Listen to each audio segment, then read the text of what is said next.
नमस्कार दोस्तों, इससे पिछली वाली क्लास में भाग 1, 2, 3, 4 में पढ़ा चुका हूं। पिछली क्लास में मैं आपको भारत सरकार का ढांचा भी समझा चुका हूं। ठीक है, हमारी भारत सरकार की विधायिका, कार्यपालिका और न्यायपालिका कैसे कैसे काम करती है। पिछली क्लास में मैं आपको यह भी बता चुका हूं कि भारत के राष्ट्रपति को नाम मात्र का कार्यवाहक मुखौटा पहन रखा है, कठपुतली है या रबड़ की स्टाम्प क्यों कहा जाता है, इसके लिए जिम्मेदार है अनुच्छेद 74 और इसके अलावा 42वां और 44वां संविधान संशोधन इसके लिए जिम्मेदार है। जब राष्ट्रपति काम करता है तो सफेद वर्दी वालों की सलाह से करता है और वीटो भी लगा सकता है, लेकिन संविधान संशोधन वाले बिल पर वीटो नहीं लगा सकता। ज्यादा डिटेल के लिए आप पुराना वीडियो देख लेना। आज से स्टार्ट करते हैं भारत का राष्ट्रपति। स्पेशली भारत के राष्ट्रपति में हम 52 से लेकर 62 तक अनुच्छेद पढ़ते हैं, लगातार पढ़ना पड़ता है इसको। देखो, भाग 1, 2, 3, 4 हम सारे के सारे आर्टिकल कंटिन्यू पढ़ते हैं, लेकिन भाग 5 से हम इंपोर्टेंट पार्टिकल पढ़ते हैं, टॉपिक वाइज पढ़ते हैं, जैसे राष्ट्रपति, उपराष्ट्रपति, संसद, लोकसभा, राज्यसभा, गवर्नर, राज्यपाल, ये सारे के सारे टॉपिक वाइज पढ़ने पड़ते हैं और उससे संबंधित जितने भी इंपोर्टेंट आर्टिकल है उनके बारे में पढ़ा जाता है। सारे के सारे 395 आर्टिकल पढ़ने की जरूरत नहीं होती है, ना ही एग्जाम में पूछा भी जाता है। तो सबसे पहले आपको यह तो पता है कि राष्ट्रपति को नाम मात्र का कार्यवाहक, कठपुतली, मुखौटा, रबड़ की स्टाम्प कहा जाता है। भारत के राष्ट्रपति को देश का प्रथम नागरिक भी कहा जाता है, फर्स्ट सिटीजन ऑफ इंडिया भी कहा जाता है। एक्चुअल में भारत का जो राष्ट्रपति है ना, वो राष्ट्राध्यक्ष है, हमारे देश का वो अध्यक्ष है, हेड ऑफ द स्टेट है। इसके साथ में ये भी समझो, तो फिर प्रधानमंत्री क्या है? प्रधानमंत्री हमारा शासनाध्यक्ष है, हेड ऑफ द रूलिंग है। ये केवल नाम मात्र का अध्यक्ष है, सारे के सारे काम इसी के हाथ से होते हैं। भारत राज्य में सारे के सारे काम, नियम कानून, लॉ या अपॉइंटमेंट ज्यादातर राष्ट्रपति के हाथ से ही होती है, सिग्नेचर से होती है। तो ये हेड ऑफ द स्टेट है, ये राष्ट्र का अध्यक्ष है नाम मात्र का, लेकिन राष्ट्र में जो शासन चलता है, जो राष्ट्र को रूलिंग करने का काम है, वो किसका है? सफेद वर्दी वालों का, यानी मंत्री परिषद का, यानी नेता नांगड़ाओं का। और उन सबका हेड कौन है? प्रधानमंत्री। तो आज के बाद ध्यान रखना, राष्ट्रपति राष्ट्राध्यक्ष है और प्रधानमंत्री शासनाध्यक्ष है। इसके अलावा राष्ट्रपति का कार्यालय सबसे बड़ा होता है, जिसको हम राष्ट्रपति भवन कहते हैं। इससे पहले आपको पता है कि वायसरॉय का पद हुआ करता था भारत में। वायसरॉय के पद की जगह हमने राष्ट्रपति का पद बना लिया है और वायसरॉय हाउस का नाम बदलकर हमने राष्ट्रपति भवन या प्रेसिडेंट हाउस भी रख लिया है। और राष्ट्रपति का पद है भारत राज्य में सबसे बड़ा संवैधानिक पद है, highest constitutional post of India है। ये भारत राज्य का सबसे बड़ा संवैधानिक पद माना जाता है राष्ट्रपति के पद को। यही तो कुछ बेसिक चीजें जो आपको पता होना चाहिए। अब हम समझते हैं कि अनुच्छेद 52 में क्या है।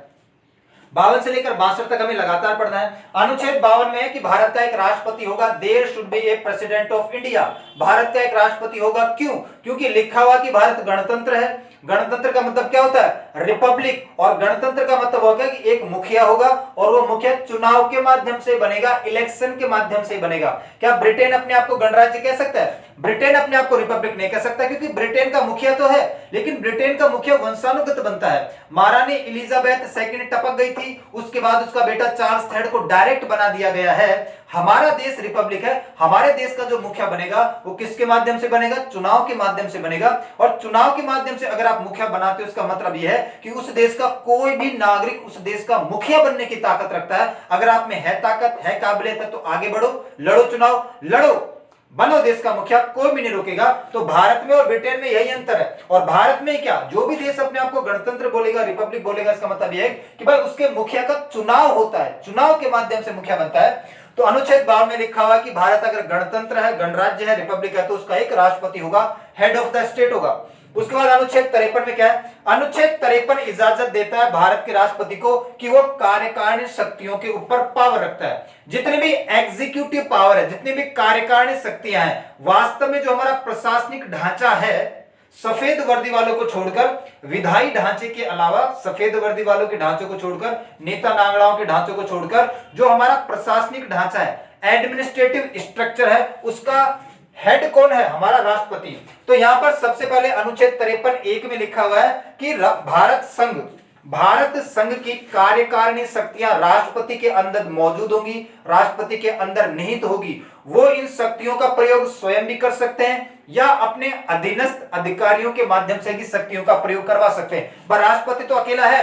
राष्ट्रपति से लेकर झाड़ू निकालने वाले तक, ग्रुप डी तक, ये जो प्रशासनिक ढांचा है ना, इसका हेड कौन है? राष्ट्रपति। तो यहां पर यह लिखा हुआ है कि संघ सरकार की कार्यकारिणी शक्तियां राष्ट्रपति के अंदर मौजूद होगी, उसके नाम के अंदर मौजूद होगी। वो उन शक्तियों का प्रयोग स्वयं भी कर सकते हैं या अपने अधीनस्थ अधिकारियों के माध्यम से भी करवा सकते हैं। ठीक है, the union executive power of India shall be vested in the president, he can exercise these powers by himself और द पर्सन्स और ऑफिसर्स सबऑर्डिनेट टू हिम।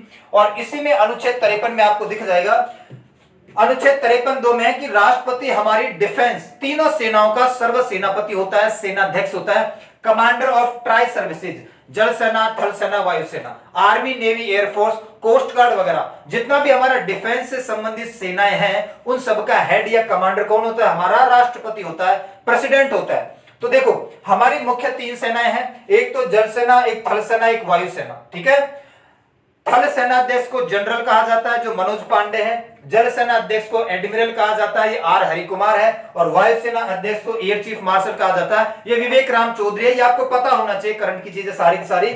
और देखो पहले तो ये 3 पोस्ट हुआ करती थी, लेकिन अब राष्ट्रपति के बीच में और इन तीनों पोस्ट के बीच में एक पोस्ट और आ गई है जिसको हम कहते हैं CDS, chief of defence staff. देखो ये पोस्ट लाने में हमने बहुत देर कर दी है, ये पोस्ट चाइना में पहले से मौजूद है, इसको लाने की जरूरत क्यों महसूस हुई?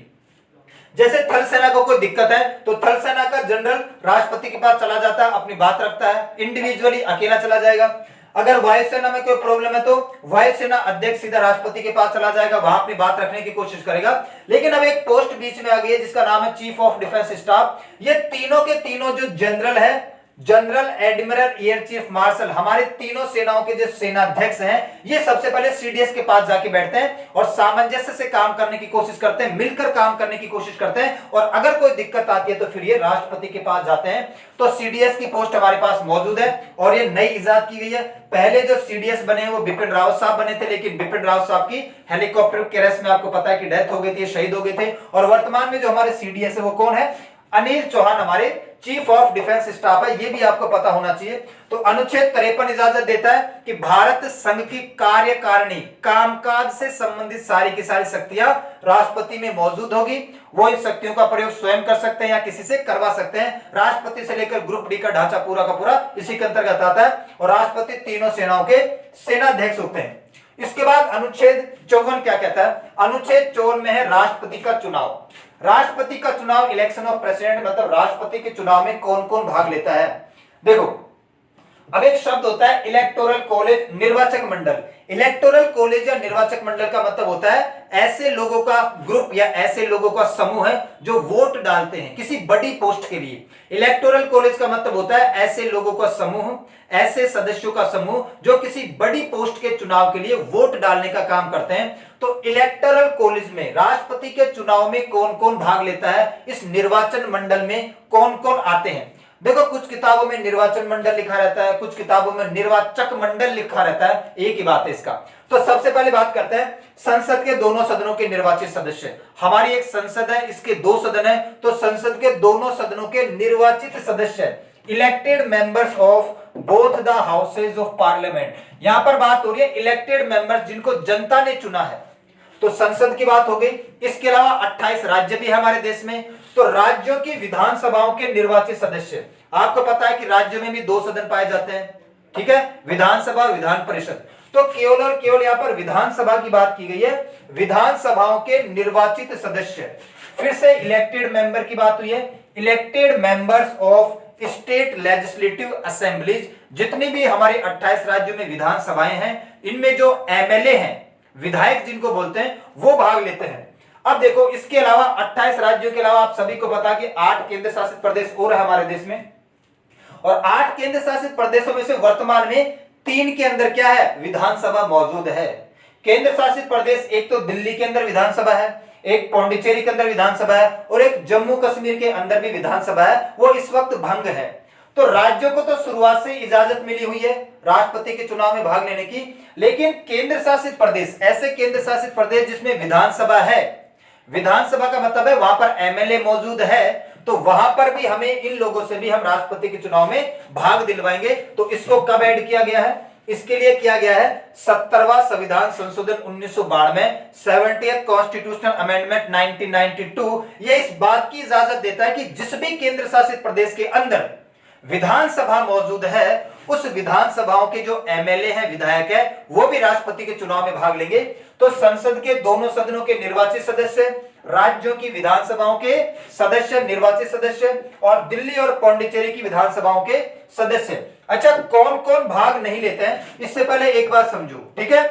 जम्मू कश्मीर की विधानसभा, अभी आपने सुना होगा द्रौपदी मुर्मू का राष्ट्रपति का चुनाव हुआ है और जम्मू कश्मीर ने कहा कि हम राष्ट्रपति के चुनाव में भाग नहीं लेंगे, हम राष्ट्रपति के चुनाव का बायकॉट करेंगे। अरे बायकॉट क्या करोगे, तुम कैटेगरी में फिट नहीं आ रहे हो। जम्मू कश्मीर की हालत इस वक्त बीच में हदरजूल है, ये किसी भी कैटेगरी में फिट नहीं है। देखो, जम्मू कश्मीर अब राज्य तो रहा नहीं, तो राज्य की तरफ से तो ये भाग नहीं ले सकता है। दूसरा, अब यह है केंद्र शासित प्रदेश, और ऐसा केंद्र शासित प्रदेश जिसमें विधानसभा है और विधानसभा भंग है, इसलिए ये केंद्र शासित प्रदेश के तौर पर भी भाग नहीं ले सकता है। तो जम्मू कश्मीर ने कहा तो ये कि हम बायकॉट करेंगे, बायकॉट का तो कैटेगरी में फिट ही नहीं आ रहा है, किसी कैटेगरी में नहीं है, ना ही तो राज्य के तौर पर भाग ले सकता है और केंद्र शासित प्रदेश के तौर पर भाग ले सकता है, क्योंकि विधानसभा मौजूद है, लेकिन विधानसभा क्या है, भंग है, इसलिए ये इस लिहाज से भाग नहीं लेता और इसने कह दिया कि मैं बायकॉट कर रहा हूं। अच्छा, अब समझो कि कौन कौन भाग नहीं लेता है राष्ट्रपति के चुनाव में, कौन कौन भाग लेता है, ये तो मैंने बता दिया कौन कौन भाग नहीं लेता है। अब आपको सभी को पता है कि हमारी एक संसद है, पार्लियामेंट है, पार्लियामेंट के दो सदन है, एक तो राज्यसभा है, एक लोकसभा है। राज्यसभा ऊपर वाला सदन है, लोकसभा नीचे वाला सदन है। राज्यसभा के अंदर 12 लोगों को राष्ट्रपति के द्वारा मनोनीत किया जाता है। अनुच्छेद 80 इस बात की इजाजत देता है कि भारत का राष्ट्रपति अपने अपने क्षेत्रों से संबंधित कला, संस्कृति, खेल, व्यापार, वाणिज्य, स्पोर्ट्स, खेल, ठीक है, सामाजिक सेवाएं, इन क्षेत्रों से संबंधित 12 लोगों को राष्ट्रपति मनोनीत करता है। तो ये लोग भाग नहीं लेते हैं। राज्यसभा में से ये 12 लोग भाग नहीं लेते हैं। क्यों? क्योंकि राष्ट्रपति ने मनोनीत किया, राष्ट्रपति ने बनाया है, तो किसका फेवर करेंगे, राष्ट्रपति का फेवर करेंगे। इस बात को ध्यान में रखते हुए इनको इजाजत नहीं है, ये 12 लोग इजाजत नहीं है राष्ट्रपति के चुनाव में भाग लेने की। उसके बाद लोकसभा की बात करते हैं। लोकसभा के अंदर आपको पता है कि 2 एंग्लो इंडियन कम्युनिटी के लोगों को राष्ट्रपति मनोनीत करता है। एंग्लो इंडियन कम्युनिटी या अंग्रेज भारतीय समुदाय का मतलब होता है ऐसे लोग, देखो आपको पता है कि अंग्रेजों ने 200 साल तक राज किया है। अंग्रेज आए, पुर्तगाली आए, डच आए, फ्रेंच आए, इन लोगों ने हमारे ऊपर बहुत सारा राज किया है। तो ये लोग यहीं पर आए, यहीं पर राज किया, यहीं पर शादी वादी कर ली, यहीं पर बस गए। तो ऐसे लोग जिनका मूल वंश कहां है, यूरोप, इनका ओरिजिन कहां से है, ये मूल वंशी कहां के हैं, यूरोप के, लेकिन वर्तमान में नागरिक कहां के हैं, भारत के। तो ऐसे लोग जो यूरोप के मूल वंशी है, जिनका ओरिजिन कहां है, यूरोप, लेकिन वर्तमान में भारत के नागरिक है, तो आधे अंग्रेज आधे भारतीय, इसलिए हम इनको एंग्लो इंडियन कम्युनिटी कहते हैं। और ये कहा गया कि भाई एंग्लो इंडियन कम्युनिटी के 2 लोगों को राष्ट्रपति मनोनीत करेगा अनुच्छेद 331 के माध्यम से। कहां पर, लोकसभा में। अब हमारे राज्यों की बात कर लेते हैं। तो राज्यों के अंदर आपको पता है कि राज्य में ये जो बॉडी होती है, ये जो संस्था होती है, इसको विधानमंडल बोला जाता है, लेजिस्लेचर बोला जाता है, और इसमें भी 2 सदन है। लेकिन हर एक राज्य में 2 सदन नहीं है। आपको पता है कि 28 राज्य में से 6 ही राज्य ऐसे हैं जिनमें 2-2 सदन पाए जाते हैं, विधानसभा और विधान परिषद पाया जाता है, लेजिस्लेटिव असेंबली और लेजिस्लेटिव काउंसिल पाया जाता है। तो ये 6 राज्य, यूपी, बिहार, ठीक है, 2 राज्य यहां से, उत्तर प्रदेश और बिहार हो गया, 2 राज्य नीचे से पकड़ो, तेलंगाना और आंध्र प्रदेश हो गया, 2 राज्य इधर से पकड़ो, कर्नाटक और महाराष्ट्र हो गया।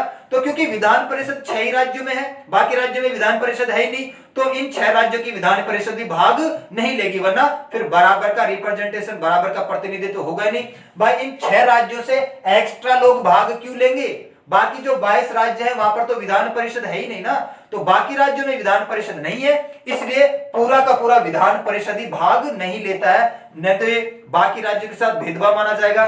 तो इन 6 राज्यों की विधान परिषद के सदस्य भी भाग नहीं लेते हैं, तो पूरा का पूरा विधान परिषद ही भाग नहीं लेता इन 6 राज्यों का। बचा क्या, विधानसभा बची, निचले वाला सदन। और इस विधानसभा में भी हर एक राज्य के अंदर एक अंग्रेज भारतीय समुदाय के इंसान को राज्यपाल के द्वारा मनोनीत किया जाता है। हर एक राज्य में उस राज्य के राज्यपाल के द्वारा एक व्यक्ति अंग्रेज भारतीय समुदाय का यहां पर क्या किया जाता है, मनोनीत या नॉमिनेट किया जाता है। अब देखो, अब आपने पता है, आपने सुना होगा कि अभी 104वां संविधान संशोधन 2019 किया गया था। इसके माध्यम से ये जो एंग्लो इंडियन समुदाय है, अंग्रेज भारतीय समुदाय है, जिसके 2 लोगों को लोकसभा में बिठाया जाएगा, राष्ट्रपति के द्वारा मनोनीत किया जाएगा, इनको आरक्षण है, और हर एक राज्य में एक एक यहां बिठाया जाएगा, यहां पर भी इनको आरक्षण है। तो इन लोगों का आरक्षण समाप्त कर दिया गया है। 2019 के बाद से राष्ट्रपति के द्वारा 2 लोगों को लोकसभा में नहीं बिठाया जाता है, और 2019 के बाद से राज्यों के अंदर भी अंग्रेज भारतीय समुदाय के इंसान को मनोनीत नहीं किया जाता है। तो 2019 के बाद से तो इनका रिजर्वेशन समाप्त ही कर दिया गया है। ठीक है, 2019 से पहले ये लोग भी भाग नहीं लेते थे, क्योंकि इसको राष्ट्रपति मनोनीत कर रहा है, इसको राज्यपाल मनोनीत कर रहा है, तो ये मनोनीत पद हैं, इसलिए ये भी भाग नहीं लेते हैं। तो कौन कौन लोग भाग नहीं लेते हैं? राज्यसभा के 12 मेंबर, 2 सदस्य लोकसभा के अंग्रेज भारतीय समुदाय के, विधान परिषद का तो कोई भी सदस्य भाग लेता ही नहीं है, और 1 सदस्य किसका? राज्यों का। ठीक है, 1 सदस्य किसका? हर एक राज्य में से राज्यपाल नहीं लेता है। इसको ऐसे समझो आप लोग, एक हमारी संसद है, लोकसभा है, राज्यसभा है। लोकसभा में 543 लोग ये इलेक्टेड हैं, इनको जनता ने चुना है, ये भाग लेते हैं। अंग्रेज भारतीय समुदाय के 2 लोग भाग नहीं लेते हैं। और भाग कहां से लेंगे? 2019 के बाद से तो इनका रिजर्वेशन हटा ही दिया गया है। रिजर्वेशन क्यों हटाया गया है? देखो यहां पर गवर्नमेंट का तर्क है कि भाई हम इनको डायरेक्ट मनोनीत क्यों करते हैं, डायरेक्ट इनको हम रिजर्वेशन क्यों दे रखा है? क्या अभी भी हमें गुलामी फील हो रही है? क्या अभी भी हम इन लोगों को डायरेक्ट बिठाकर ये दिखाना चाहते हैं कि भारत राज्य कैसे चल रहा है, देखो हमारी कार्रवाई? अगर इनको बनना है तो चुनाव के माध्यम से बने। तो फिलहाल 2019 के बाद से इन लोगों को जो मनोनीत करने का जो रिजर्वेशन था इन लोगों के पास, उस रिजर्वेशन का एंड कर दिया गया है। तो 543 लोग लोकसभा में से भाग लेते हैं, 2 लोग भाग नहीं लेते हैं। राज्यसभा में आपको पता है 12 लोग तो राष्ट्रपति बनाता है, तो ये भाग नहीं लेते हैं, 233 ही भाग लेते हैं। तो टोटल मेंबर कितने हैं? टोटल सांसद या मेंबर ऑफ पार्लियामेंट 776 हो गए, जो हमारी संसद से राष्ट्रपति के चुनाव में भाग लेते हैं। अब बात करते हैं विधानमंडल की, या राज्यों के अंदर जो बॉडी होती है नियम कानून बनाने वाली, उसको विधानमंडल या लेजिस्लेचर कहा जाता है। इसमें एक तो विधानसभा होता है, एक विधान परिषद। तो विधान परिषद 6 राज्यों में, विधान परिषद का कोई भी सदस्य भाग नहीं लेता है, क्योंकि फिर 22 राज्यों के साथ ये भेदभाव माना जाएगा। दूसरा, 28 राज्यों और 2 केंद्र शासित प्रदेशों को आप मिलाओगे वर्तमान में, ठीक है, अंग्रेज भारतीय समुदाय की पोस्ट को छोड़कर, तो 4033 क्या बनेंगे? विधायक या एमएलए बनते हैं यहां पर। और तो टोटल राष्ट्रपति के चुनाव में भाग लेने वाले लोगों की संख्या है 4809। तो ये तो था आर्टिकल 54। अब हम आर्टिकल 55 की तरफ चलते हैं। अभी हमने देखा था राष्ट्रपति के चुनाव में भाग कौन कौन लेता है, और अब हम समझते हैं अनुच्छेद 55 क्या कहता है। राष्ट्रपति के चुनाव का तरीका, manner of election of president, राष्ट्रपति के चुनाव का तरीका क्या है। तो सबसे पहले कुछ फैक्ट जानो। सबसे पहला फैक्ट है चुनाव का प्रकार कैसा है। अप्रत्यक्ष चुनाव है। अप्रत्यक्ष या इनडायरेक्ट इलेक्शन क्यों है? क्योंकि डायरेक्ट जनता भाग नहीं ले रही है, हमारे द्वारा चुने हुए प्रतिनिधि भाग ले रहे हैं, हम लोग डायरेक्ट भाग नहीं ले रहे हैं, इसलिए राष्ट्रपति का चुनाव कैसा है? अप्रत्यक्ष चुनाव है। और गुप्त मतदान होता है, यहाँ पर सीक्रेट बैलेट होता है। एक तो होता है कि खुला मतदान, एक होता है गुप्त मतदान। ओपन बैलेट और सीक्रेट बैलेट। ओपन बैलेट या खुले मतदान का मतलब है कि सभी लोग बैठे हैं, उनके सामने डब्बा रख दिया जाएगा और उस डब्बे में सभी लोग देख रहे हैं, जाकर आपको चिट्ठी डालनी है। अरे खुले मतदान का मतलब ये नहीं होता कि जाके दिखा दिखा के वोट डालना कि देखो मैं किस किस को वोट दे रहा हूं, ये नहीं होता खुले मतदान का मतलब। खुले मतदान का मतलब है कि सभी लोग बैठे हैं, उनको दिखाई दे रहा है कि वोटिंग चल रही है, पता नहीं है कि किसको वोट डाल रहा है, दिखा दिखा के वोट नहीं देना, ये पता है कि भाई यहां पर वोटिंग चल रही है, सभी लोगों के सामने बारी बारी से डब्बे में पर्ची डाल के आ रहे हैं। और सीक्रेट बैलेट या गुप्त मतदान का मतलब होता है कि एक व्यक्ति बारी बारी से एक कमरे में जाएगा और अपना वोट डाल के आएगा गुप्त तरीके से, ठीक है। जैसे सरपंच का चुनाव, पार्षद का चुनाव, लोकसभा विधानसभा का चुनाव, ये सारे भी गुप्त मतदान है, क्योंकि एक टाइम में एक ही इंसान जाता है और अपना वोट डाल के आता है, ठीक है। तो अप्रत्यक्ष चुनाव है, गुप्त मतदान है। दूसरा, कहां पर होता है राष्ट्रपति का चुनाव? हमारी संसद में होता है, हमारी पार्लियामेंट में होता है। और राष्ट्रपति के चुनाव की प्रणाली का क्या नाम है, ये बहुत पूछा जाता है। राष्ट्रपति की प्रणाली ये है आनुपातिक प्रतिनिधित्व में एकल संक्रमणीय मत प्रणाली, proportional representation by the means of single transferable voting system. 2 प्रणालियों को जोड़कर यहां पर एक प्रणाली बनाई गई है, आनुपातिक प्रतिनिधित्व में एकल संक्रमणीय मत प्रणाली। तो चुनाव की प्रणाली है, मेथड ऑफ इलेक्शन है। अब हम देखते हैं कि राष्ट्रपति का चुनाव होता कैसे एक्चुअल में। अभी मैंने आपको बताया कि राष्ट्रपति के चुनाव में कितने लोग भाग लेते हैं। संसद की तरफ से आपको पता है कि एमपी है 776 और एमएलए कितने हैं 4033। अब राष्ट्रपति के चुनाव में वैल्यू चेक की जाती है। देखो, विधायक भी एक वोट डालेगा, सांसद भी एक वोट डालेगा, इनके वोटों की वैल्यू देखी जाती है कि टोटल वैल्यू कितनी है। तो जो हमारे विधायक हैं इनके वोटों की वैल्यू और हमारे जो सांसद है इनके वोटों की जो वैल्यू है ये बराबर निकल कर आती है। और वैल्यू निकालने का एक तरीका है, सबसे पहले देखते हैं कि विधायकों की या एमएलए के वोट की वैल्यू कैसे निकलती है। तो इसको निकालने का तरीका उस राज्य की जनसंख्या बटे जितने भी उस राज्य में विधायक या एमएलए हैं इंटू 1/1000, 1/1000 उस राज्य की जनसंख्या बटा जितने एमएलए उस राज्य में मौजूद है गुणा 1/1000। एग्जांपल के तौर पर यूपी की जनसंख्या कितनी है, 24 करोड़ जनसंख्या है। यूपी में एमएलए कितने, विधायक कितने, 403। तो 24 करोड़ में 403 का भाग दो गुणा 1/1000 करो तो यूपी में एक एमएलए की वोट की कीमत कितनी आएगी, 208। यूपी में एक विधायक के वोट की वैल्यू आएगी 208। टोटल विधायक कितने हैं, 4003। तो टोटल वैल्यू यूपी में कितनी है विधायकों की, 83,824। ये उत्तर प्रदेश के विधायकों की टोटल वैल्यू है वोटों की। उसके बाद सिक्किम की बात करो, सिक्किम के अंदर क्या है, सिक्किम की जनसंख्या है 55,000 64,000 के आसपास। उसमें टोटल एमएलए कितने हैं, 32। तो सिक्किम की जनसंख्या में जब हम 32 विधायकों का भाग देंगे गुणा 1/1000 करेंगे तो एक विधायक के वोट की वैल्यू कितनी आ जाएगी, 7 गुणा टोटल विधायक कितने हैं, 32। तो कितना हो जाएगा, 224 वैल्यू हो जाएगी सिक्किम राज्य की। तो सभी राज्यों की वैल्यू निकालनी पड़ती है। हर एक राज्य की जनसंख्या में उस राज्य में जितने विधायक मौजूद हैं उनसे भाग दिया जाता है, बटा 1/1000 किया जाता है। जो वैल्यू आती है उसको फिर उस राज्य के टोटल विधायकों से मल्टीप्लाई कर दो। एक की निकली है ना, ये तो टोटल की निकालनी है तो टोटल विधायक से मल्टीप्लाई कर दो। तो टोटल वैल्यू 28 राज्यों की और केंद्र शासित प्रदेशों की मिला के कितनी आती है, 5,43,231। तो ये तो टोटल विधायकों की वैल्यू आई है। जो हमारे राज्य में विधायक या एमएलए हैं उनके वोट की टोटल वैल्यू है 5,43,231। अब हम निकालते हैं कि एमपी सांसदों की वैल्यू कैसे निकलती है। ये हमने विधायकों की वैल्यू कैसे निकलती है ये देखा है। अब हम देखेंगे सांसदों की वैल्यू कैसे निकलती है। तो सांसदों की वैल्यू निकालने का एक तरीका है, एमएलए की टोटल वैल्यू कितनी आई है, एमएलए की टोटल वैल्यू आई है 5,43,231।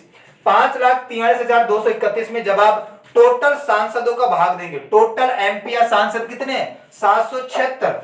तो टोटल विधायकों की जो वैल्यू आई है उसके अंदर टोटल सांसदों का भाग दिया यानी 776 का भाग दिया तो एक एमपी की वैल्यू कितनी आ गई, 700। एक एमपी या सांसद की वैल्यू निकल के आ गई है 700। तो टोटल वैल्यू किसकी, एमपीओ की। ये टोटल वैल्यू किसकी है, एमएलए की थी, विधायकों की। ये टोटल वैल्यू किसकी है, एमपी या सांसदों की। ये भी लगभग निकल के आती है 5,43,200। ये वैल्यू कितनी आई है, एक एमपी की वैल्यू 700, टोटल एमपी कितने 776। तो 700 गुणा 776 5,43,200 ये एमपी यानी सांसदों की वैल्यू आई है। तो टोटल वैल्यू कितनी होगी जरा ध्यान से देखो, एमपी और एमएलए की वैल्यू मिला के एमएलए यानी विधायकों की टोटल वैल्यू कितनी है वोटों की, 5,43,231, 5,43,231। और जो सांसद हैं सांसदों की टोटल वैल्यू कितनी आई है वोटों की, 5,43,200। तो दोनों को जोड़ोगे तो 10,86,431। तो सांसद और विधायक एमपी और एमएलए की टोटल वोटिंग की वैल्यू आई है 10,86,431। अब हम समझते हैं कि इसको एकल संक्रमणीय मत प्रणाली क्यों कहा जाता है, सिंगल ट्रांसफरेबल वोटिंग सिस्टम क्यों कहा जाता है। उसको समझाने के लिए मैंने आपको के लिए कुछ लिखा है। मान लो कि 4 उम्मीदवार है, 4 कैंडिडेट राष्ट्रपति के चुनाव में खड़े हुए हैं, छगन मगन राजू और काड़ू, और 4 लोग वोट डालने वाले हैं एक्स वाई जेड और पी। ये मतदाता है और ये उम्मीदवार है, 4 ही लोग ले पाएंगे वरना बोर भर जाएगा। ठीक है, तो हम एग्जांपल के माध्यम से समझते हैं। तो यहां पर प्रायिकता दी जाती है कि भाई पहले नंबर पे मैं इसको रखूंगा, दूसरे नंबर पे इसको, तीसरे नंबर पे इसको, चौथे नंबर पे इस पे। तो एक्स नाम का जो मतदाता है उसने पहले नंबर पे किसको रखा, छगन को पहले नंबर पे। छगन नहीं बनेगा तो उसके हिसाब से मगन बन जाए, मगन नहीं बने तो उसके हिसाब से राजू बन जाए, फिर कालू बन जाए। वैसे ही वाई ने प्रायिकता दे रखी है कि पहले नंबर पे किसा मगन बनना चाहिए, मगन मुझे सबसे ज्यादा पसंद है, मगन के बाद मुझे छगन पसंद है, छगन के बाद मुझे राजू और राजू के बाद मुझे काड़ू पसंद है। वैसे जेड ने भी प्रायिकता दे रखी है, जेड सबसे ज्यादा पसंद करता है राजू को, दूसरे नंबर पे पसंद करता है मगन को कि भाई राजू अगर ना बन पाए तो मगन बन जाए। तीसरे नंबर पे जेड पसंद करता है छगन को कि भाई मगन ना बने तो छगन बन जाए, और चौथे नंबर पे काड़ू को। वैसे पी ने प्रायिकता दे रखी है, तो इन लोगों ने प्रायिकता दे रखी है पहले नंबर दूसरे नंबर, इनको जो पन्ना मिलता है ना उसके ऊपर कैंडिडेट का नाम लिखा रहता है। आज भी राष्ट्रपति का चुनाव बैलेट पेपर पे होता है, सामने जो पर्ची होती है उसके ऊपर उम्मीदवार का नाम होता है, वहां पर प्रायिकता भरनी पड़ती है कि भाई 1 नंबर पे ये, 2 नंबर पे ये, 3 नंबर पे ये, 4 नंबर पे ये, ऐसे प्रायिकता भरनी पड़ती है, पैरिटी भरनी पड़ती है। अब देखना ध्यान से, जीतने के लिए क्या चाहिए, 50% प्लस 1 ज्यादा। जितने भी कैंडिडेट चुनाव में भाग ले रहे हैं 4809, ठीक है, 4809 कैंडिडेट चुनाव में भाग ले रहे हैं ना। अभी हम समझ चुके हैं, अनुच्छेद 54 में हमने पढ़ा था, ये रहे 4809 कैंडिडेट भाग ले रहे हैं, ठीक है। और ये कैंडिडेट अब अपना प्रायिकता या पैरिटी दे चुके हैं, नंबर दे चुके हैं कि किसको 1 नंबर पे रखेंगे, किसको 2, 3, 4। अब देखो छगन को देखते हैं, सबसे पहले छगन को कितने वोट मिले। छगन को सबसे ज्यादा कौन पसंद करता है, छगन को 1 नंबर पर रखा है एक्स ने छगन को 1 नंबर पर रखा है। मगन को 1 नंबर पे किसने रखा है, मगन को सबसे ज्यादा पसंद करता है वाई के हिसाब से मगन बनना चाहिए, ठीक है, तो वाई मगन को 1 नंबर पे रखता है। राजू को सबसे ज्यादा पसंद कौन करता है, जेड के हिसाब से राजू बनना चाहिए राष्ट्रपति। और काड़ू को सबसे ज्यादा पसंद कौन करता है, पी के हिसाब से काड़ू बनना चाहिए राष्ट्रपति। अब जरा पहले एक सिस्टम को देखो, काड़ू को देखो जरा, काड़ू को देखो, सबने 4-4 नंबर दे रखे हैं, बस इसको पी ही पसंद करता है, तो काड़ू तो वैसे रिजेक्ट हो गया, यहां से काड़ू तो आउट है क्योंकि सबने 4-4 नंबर दे रखे हैं, ये तो कहां से जीतेगा, सबने लास्ट पे रख रखा है, केवल पी अकेला ही चाहता है कि साहब काड़ू बने।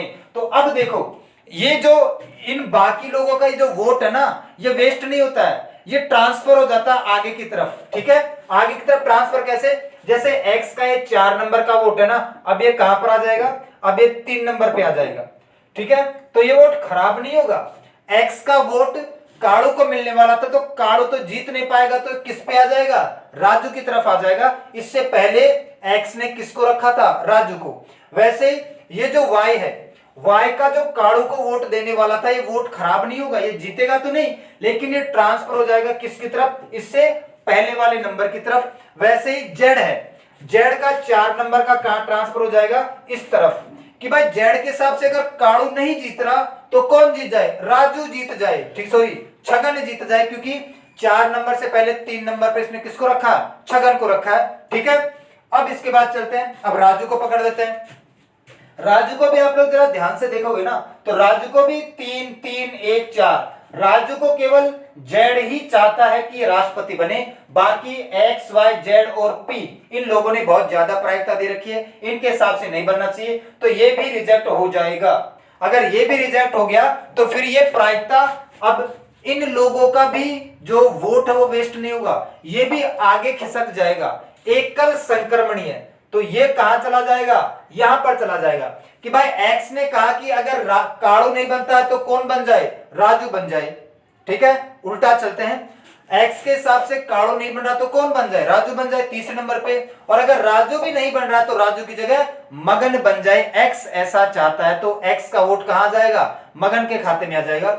वैसे ही वाई को पकड़ो, अब वाई के हिसाब से वाई का वोट यहां राजू पर ट्रांसफर हो गया था, तो अब अगर राजू भी नहीं बनेगा तो वाई का वोट कहां चला जाएगा, छगन के पास चल जाएगा कि भाई काड़ू भी नहीं बन रहा, राजू भी नहीं बन रहा, काड़ू भी नहीं बन रहा, राजू भी नहीं बन रहा, तो कौन बन जाए, छगन बन जाए, सिंपल है, ठीक है। उसके बाद जेड को पकड़ो, ठीक है, जेड को ध्यान से देखोगे तो जेड ने तो इसको 1 नंबर दे रखा है, चलो जेड के हिसाब से तो बन जाने दो। और पी को देखो जरा, पी के हिसाब से राजू को 4 नंबर दे रखा है, तो अब ये 4 नंबर की जगह कहां ट्रांसफर हो जाएगा, 3 नंबर पे, कि भाई पी की तरफ से अगर राजू नहीं बन रहा ना, तो राजू की जगह कौन बन जाए, ये बन जाए छगन, क्योंकि राजू से पहले छगन को प्रायिकता दे रखी है पी ने।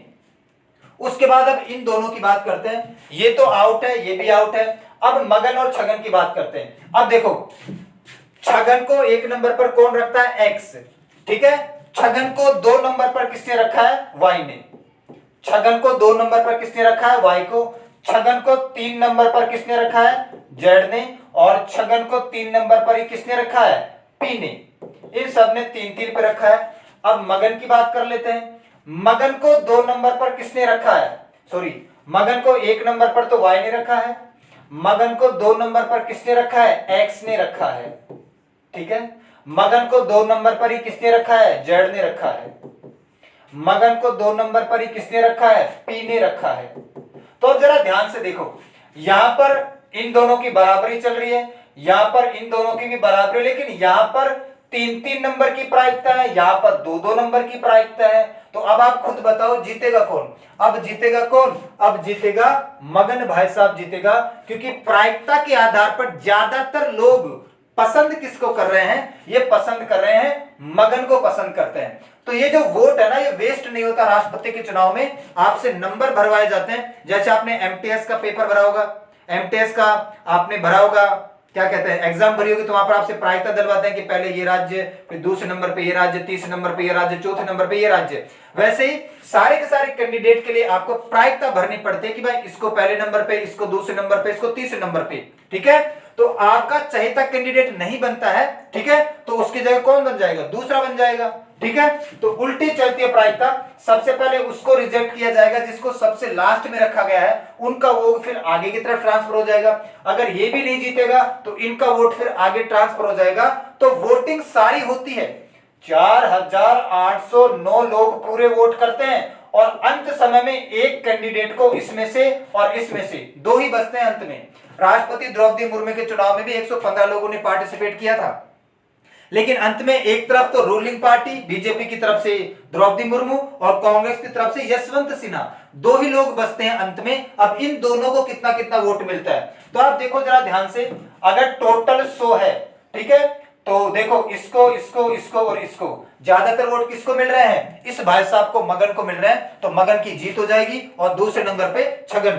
तो हमेशा प्रतिशत वोट मिलते हैं, ठीक है, हमेशा प्रतिशत वोट मिलते हैं। जो राष्ट्रपति का चुनाव अभी हुआ था ना, हमें चाहिए कितना, 50% प्लस 1 वोट ज्यादा चाहिए। 4809 का 50% करो प्लस 1 वोट इसका ज्यादा चाहिए। तो इस बार जो द्रौपदी मुर्मू को मिला वो 68%, सॉरी 64% के आसपास मिला है, और यशवंत सिन्हा को 34% मिला है। तो जीत किसकी हो गई, ये हो गई जीत द्रौपदी मुर्मू की। मतलब 4809 का 64% वोट किसको मिला है, द्रौपदी मुर्मू को मिला है। तो इस प्रकार राष्ट्रपति का चुनाव होता है। तो आज हमने 4 अनुच्छेद पढ़े, अनुच्छेद 52, 53, 54 और 55। वीडियो बहुत लंबा हो जाएगा, बाकी के अनुच्छेद हम नेक्स्ट क्लास में पढ़ेंगे। तब तक के लिए सभी को धन्यवाद।